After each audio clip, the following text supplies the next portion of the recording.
day mga amazing farmers. Dito ako sa gitna ng mais. Ay gilid pala. Judgment day na. Tingnan natin kung ilan yung maaani ng mais.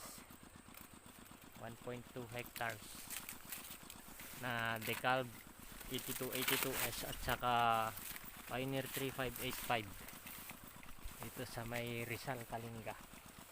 118 days niya ngayon. Ngayong October 8.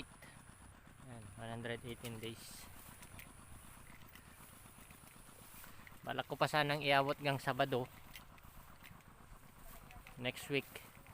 Pero sabi ni tatay na ano na daw, sobrang tuyo na. So ito, papa-repair ko na. Naantay ko lang yung repair ngayon, basa pa daw. Mahirap naman daw i-repair yata kung basa. So dito, paligid ay puro maisan. Dito sa bayaw ko. Yan, sa pinsan ko naman yan sa kabila.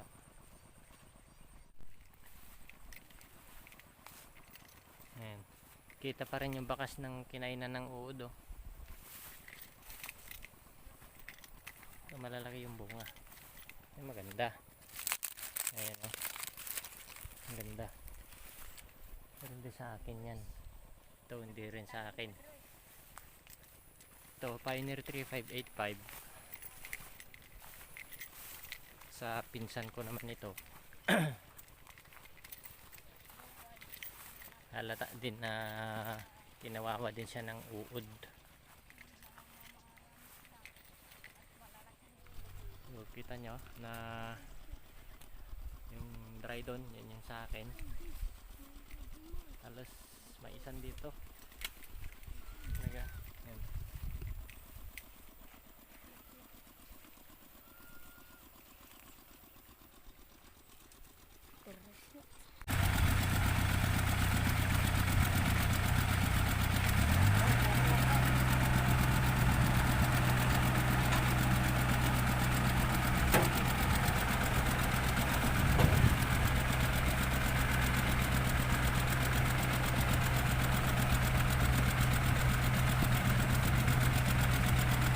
Dawil lang to, jijagti ko tanong, ta kabilang ice na.